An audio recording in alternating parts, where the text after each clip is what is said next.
Hi, Zizaran here, and this is going to be another video for Harvest.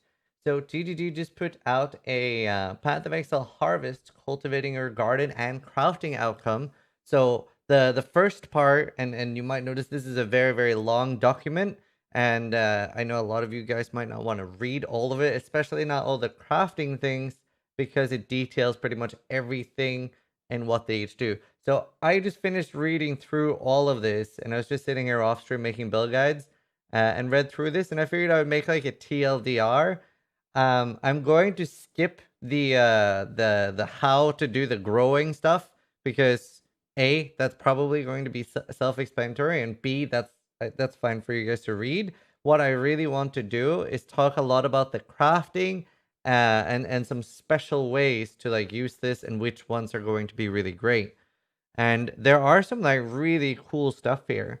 Um, and there's like 3 different seed types, and then there's also different tiers based on like how much you grow them and stuff. So let's talk about this is a very common one. Like this type of seed, and they look fairly much from what I could tell the same for like fire, cold, defense, physical, critical, lightning, that kind of stuff, right? So they're mostly things like an alchemy or a transmute or an exalted orb and an annulment, but specifically including or removing caster modifiers.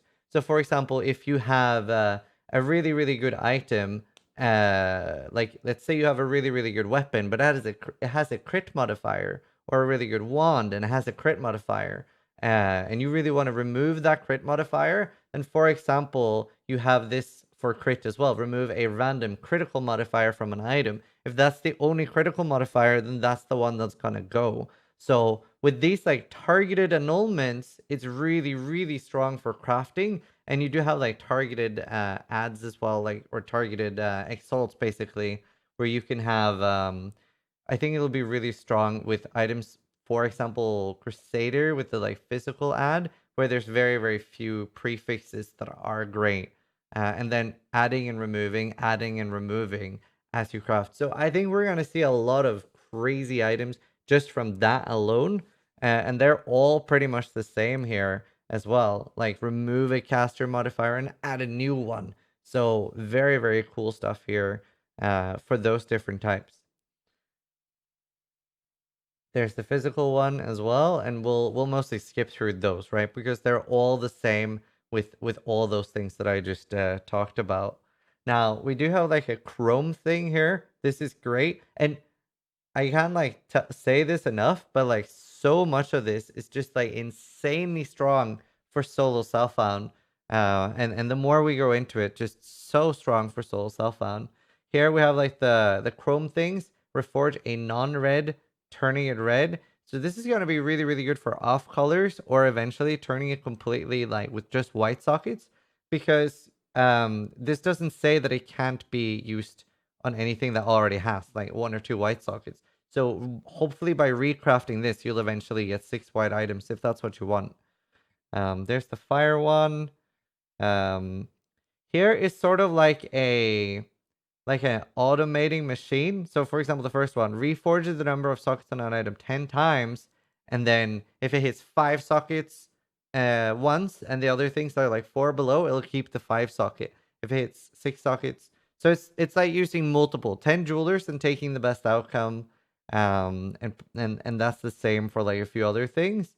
Same with chancing. So for example, this one, upgrade a normal item to a random rarity 10 times using the outcome with the highest rarity. So you could throw in a Sadist Garb 10 times, it'll try, and if you get an impulse on one of them, it'll stop there, for example. Or more likely, the shitty trap chest that you don't want.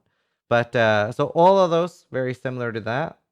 Um, Here is doing like targeted change a fire resist modifier into a cold resist modifier, and also keeps the same tier. So if you end up with a character that has like, oh, you have 177 fire rest but 65 cold, this is gonna be perfect for stuff like that. Really cool customizable crafting that I think is insanely interesting. Um Here we have just switching orbs for others, and there's a more expensive version of this too. But here we have 3 chaos orbs for divine. Some of these and the other ones, like later, it's 10 chaos orbs for 1 exalted orbs. That in particular might not always be something you need on SSF. It depends a little bit on how much you need chaos orbs that league. But obviously, a lot of the time on SSF, you don't have a use for exalts, but you do have uses for chaos. So some of these exchanges are a lot better on Trade League. Reveal a random modifier that exchanges fossils.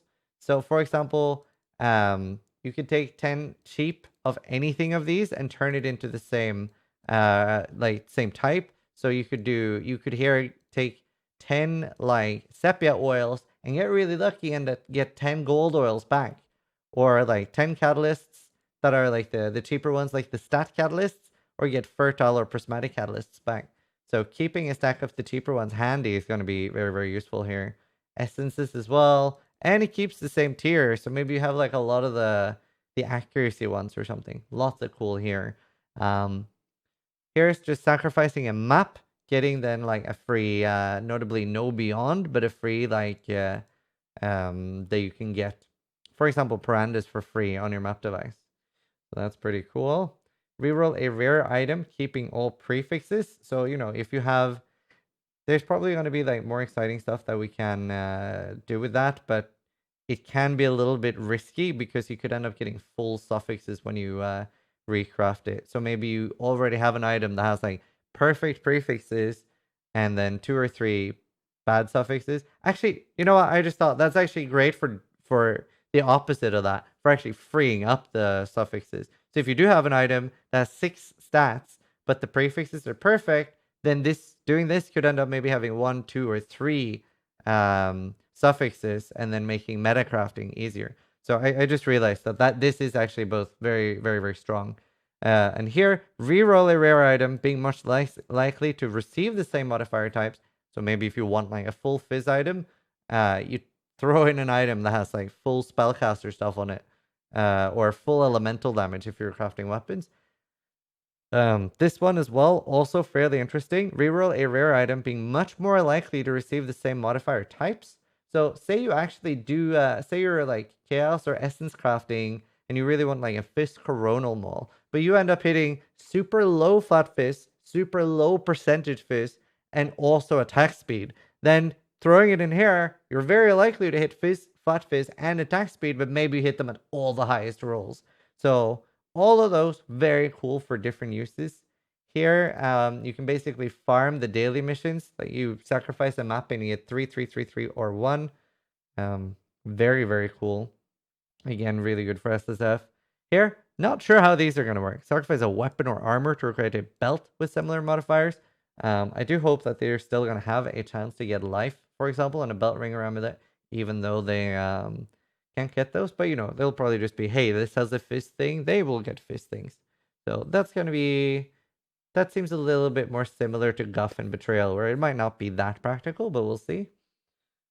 Here is a lot of the first 4 here aren't that exciting. There's some like cheaper outcomes for sacrificing maps. However, the last 3 sacrifice a tier 14 map or higher for either an elder map, shaper map, or the best one, unique synthesized map. This one in particular can then give you either Cortex or one of the other like Twisted Synthete and whatever they're called. They look great. This also whole new crafting thing that's very, very cool. They have one for armor as well. Enchant a weapon. Quality does then not increase its physical damage. So you basically never use this on like fist weapons most likely. But then it changes it so it has 1% attack speed per 8 quality, weapon range per 10 quality, so 20 quality, or 30 quality would be 3 weapon range. Like it'll replace the quality with these other things. So that frees up quality on both weapons and armor to do slightly different uses if you don't always need just the quality. Very excited for that. Let's see. It causes other seeds to offer an additional crafting outcome. So that probably means if you already have this one, you can use that one and maybe it'll let you do that one and that one as well, or something along those lines is what I'd assume. reveal a random crafting effect that locks a random modifier on an item when harvested. So this is using an older mechanic from Synthesis where we would have fractured items and that would be locked into place and you can't do anything to change it. You can't divine it, you can't roll over it, you can't remove it. Now, this can be really, really cool because let's say that you do manage to get like an axe with Merciless, but then maybe like really low flat fist and like fist damage leech, right? So like the highest fist damage roll in the game, but then two other shit things. And you're like, oh, you know what? I don't really want to roll over this. Then this is perfect for this. Because what you could then in this example do, you try to fracture that item and you hope that it hits the really good roll that you want. Now, this item is going to be permanently fractured and you could, for example, chaos spam and every time it's going to keep that roll, right? So you re-roll it and then maybe you get really lucky and you always have like the, for example, 169 or 170% physical damage. But then on the next time, whether you're using essences or fossils, it'll do like high flat fizz and attack speed. It's gonna like keep that lock there. So there's one less thing you have to worry about rolling. So this, as you can hopefully tell, is insanely strong if you get lucky with it fracturing the thing you really want. Or another thing. And obviously you can't stack these. You can't like after time fracture multiple things on an item because they can't already be fractured. Here's the other one that's similar to the ones we talked about earlier, but with attack modifiers. Here with life, particularly good use for the life one. You have like a almost perfect item, but it has 17 life on it. Well, you now have the option to either re-roll that or just remove that, and then also later add it, depending on which one you get. Right? Remove and add, or just remove and then later add. Depends a little bit how lucky you get with the rolls and stuff, and how common they're going to be.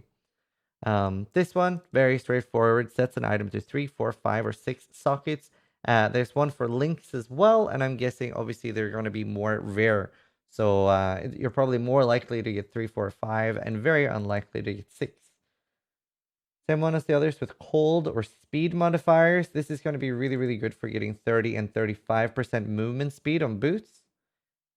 This one, particularly cool. Change a gem into another gem, carrying over experience and quality if possible. Some people might be confused about what the if possible means. Quick example, what if you do a level 20 fireball, but the gem it gives you back, like it doesn't say it has to be the same type. It could be a support gem it gives you, or a gem that has max level 4, like Enlighten, or where it has max level 6. So that's probably what they mean with the experience and quality if possible. I wonder if this can be used on a corrupted gem, even though it doesn't specify, but probably not would be my guess, but it would be cool if you can. Here we have sacrifice a corrupted gem. So if you do sacrifice a quality 20 corrupted gem, you get 10 GCPs back. Here you have sacrifice a corrupted gem and get half of the gem's total experience stored as a faceter's lens, which I'm guessing is just that you can transfer that experience to another gem. So very, very similar or very useful in oh, well, I corrupted a level 3 in power, but I already have 6 corrupted level 3 in powers. Now I'm going to sacrifice that and get half the experience to throw into a new empower that isn't corrupted yet. Very cool. And this is super cool, in my opinion. Even though I'm mostly in favor of keeping anything related to boss drops, what this does is it attempts to awaken a level 20 support gem. It can be awakened with a 5% chance. If it does not awaken, it's destroyed. So if you do like a level 20 multi-strike, you can you can get an awakened multi-strike, awakened spell echo, but it's only a 5% chance. So that's pretty cool. I am mostly in favor of keeping stuff like that on bosses, but just because it's a 95% chance to destroy it, I do actually think I think that is pretty cool. We'll see how it turns out during the league. That's like the beauty for me about Path of Exile is to have 3 months to be like, hey, that was a little too strong, or 3 months to be like, no, that's great. We want that in the game. So I do love that. Allows you to change a map into other maps when harvested. So this is really good for SSF as well. If there's like a level 13 or 7 or 5 map that you're really struggling to get for whatever reason, which shouldn't be too hard if you look at my maps tips and tricks video, but this will help you complete your atlas faster. Sacrifice a map for multiple maps, one tier lower. So, you know, I don't know how many you're gonna get, but maybe you can get lucky and from one tier 16 get quite a lot of tier 15s. And then sacrifice the corrupted map, create a new corrupted map of the same tier. So really, really cool there as well, especially in SSF if you do get corrupted tier 16s that you can't do.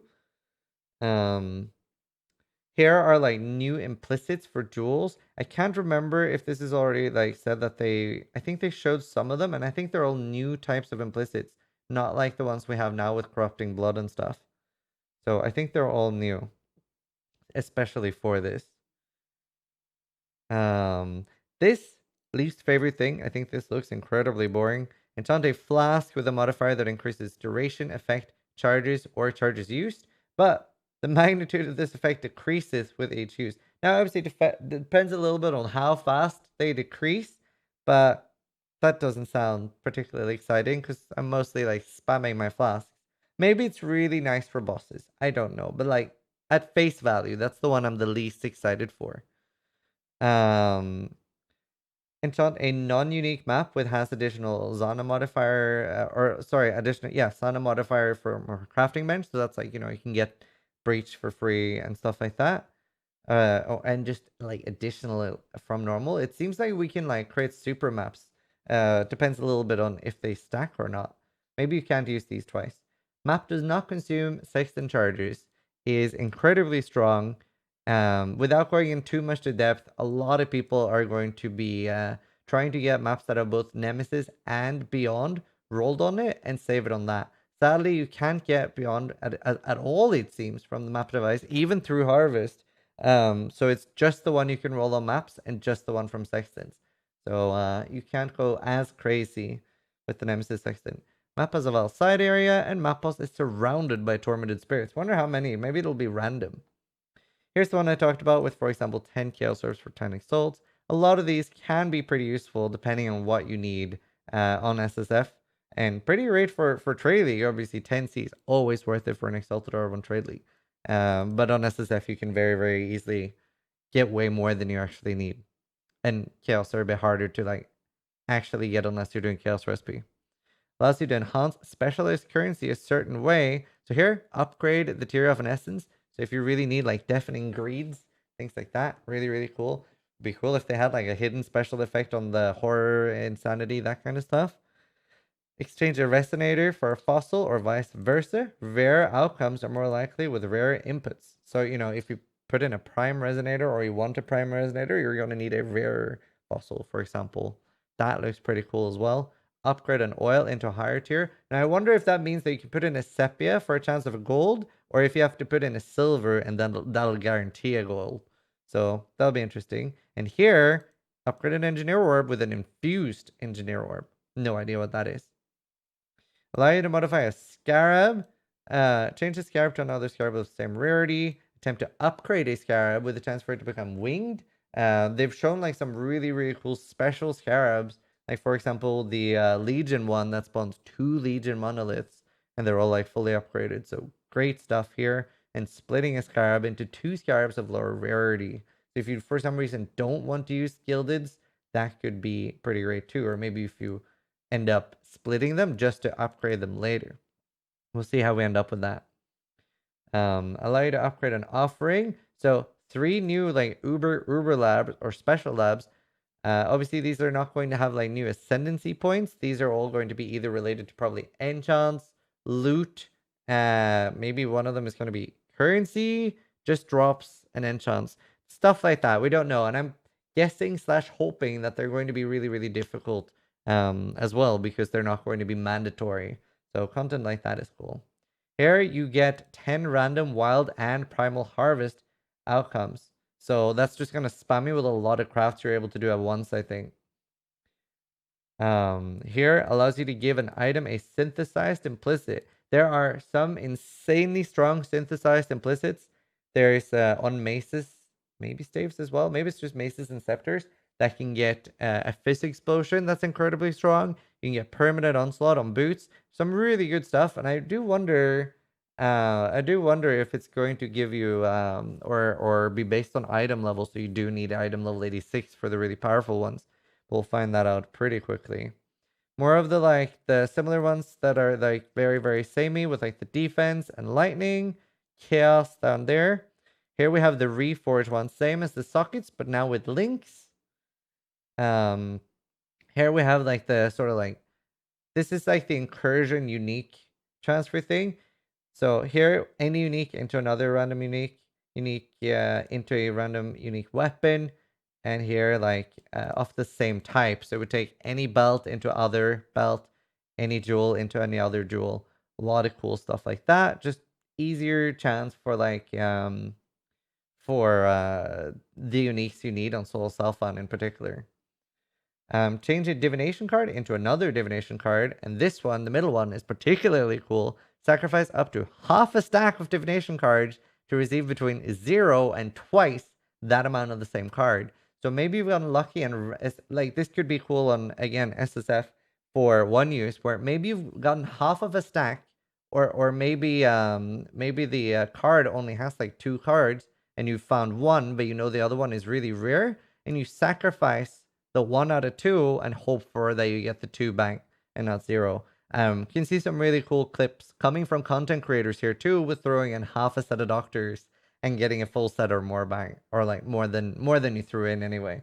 The other one here as well, sacrifice a stack of divination cards for that many different divination cards. So there are some like cheaper ones that stack to like a high amount that you can easily sacrifice here. That means instead of turning them out or turning them in, you're going to like keep them for this use, I think. You hear about like changing fragments, all the like sacrifice, mortal, shaper, or elder fragments into a different fragment of that type. So it's just, you have 401 and you have 0 of another. Just start sacrificing them and getting hopefully the one you need. Here's the critical one that I mentioned earlier. The targeted annuls and stuff are really nice there. Upgrade a magic item to a rare item, adding 4 random modifiers. This is just like a little bit more specific crafts and a little bit more advanced crafting. Or actually it's fairly basic crafting, but more specific than what we currently have with just regals and stuff. These like 6 last ones are cooler. Upgrade a normal item to a magic item by either 1 random or 2 random high tier modifiers. So this could be great when trying to get anything, maybe special stuff from influence modifiers, but also if you're crafting, for example, a fist weapon, and obviously something like merciless would probably be considered high tier, whereas you're hoping for like the actual high rolls. And here as well, upgrade a magic item to rare, adding 4 random high tier modifiers.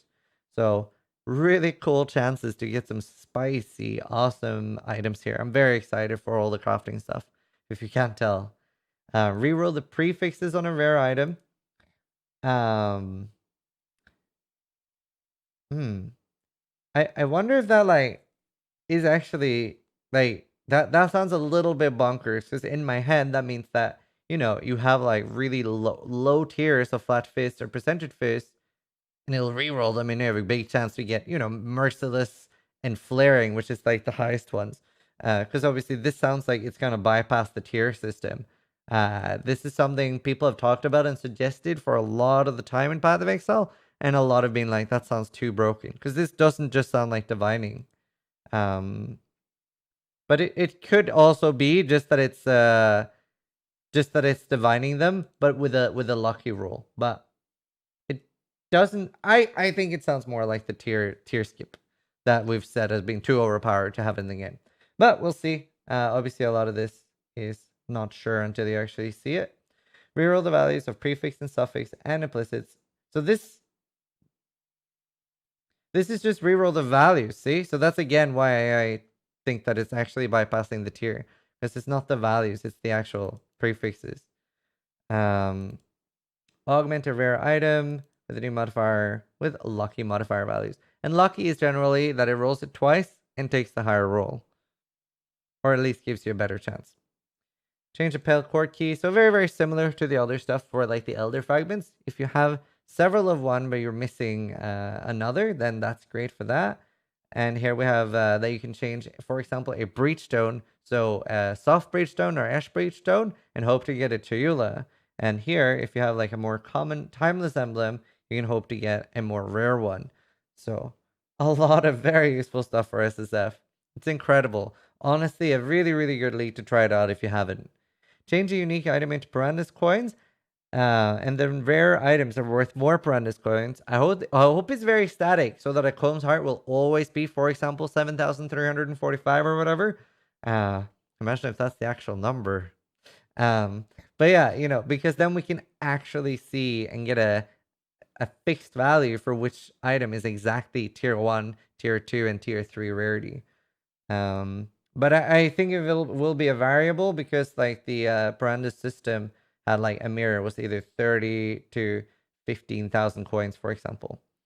Unique bestiary item, change a unique bestiary item or an item with an aspect into lures of the same beast family.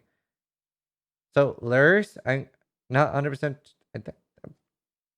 I guess you just can like means that you can find the beast more often. So if you have, say you've been delving and you find the spider aspect, you can get a lure to try to actually get the spider portal, which is cool because they're incredibly rare.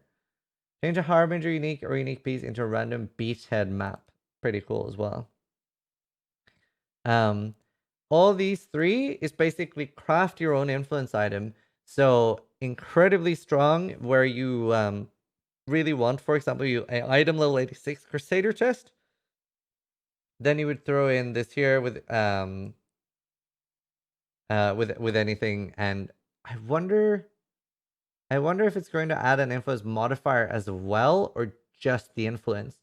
So that, like, say you have an item with one open prefix and no influence on it, and you're like, oh, I really want Crusader Explosion on this. Boom, throw that on. I don't think so. I think this is just adding the influence though, and not actual a modifier. But still amazing to get crafting bases for yourself there without having to actually do, for example, bosses. So very, very powerful. This is the same one as the weapon one where it replaces the quality. So for example, 20 quality is 10 flat life as an implicit. 30 quality is going to be 15. A lot of cool stuff here. Doubles the life force granted by other seeds. This is going to make, if you really, really want to focus on one particular crafting, maybe that makes it easier to get the 6 things one or the more rare ones in combination with this. And we have the final one here. A lot of these are pretty interesting. Remove a non-influence modifier from an item and add a new influence modifier. So say you use a Crusader orb on something, and you don't get the desired outcome. You had a pretty much perfect item, and you were hoping to Crusader orb exalt the last thing. You didn't get it. You can do this to basically reroll, especially that one, and then infinitely do this, especially if you have, or pretty much I think, if you have an open prefix and an open suffix. You can just bounce it around from what it looks like. So pretty cool. Second one, augment an item with a new influence modifier.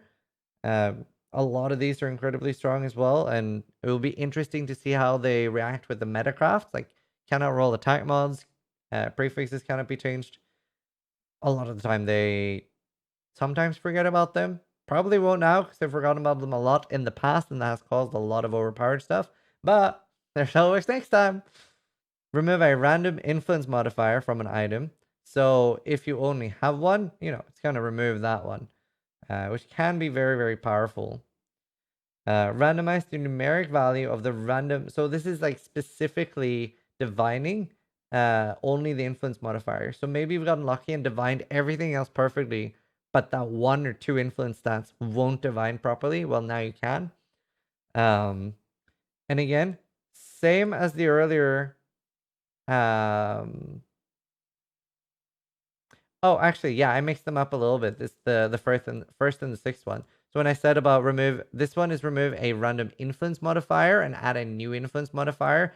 That's the one where you want to do, okay, I exalted it with a Crusader orb. It didn't get what I wanted. Then you use that one. This one actually removes a non-influence modifier and adds a new influence modifier. Now, I'm guessing the item still does need to have influence for this to work. I don't think it's going to actually add influence to the item itself on the first one there.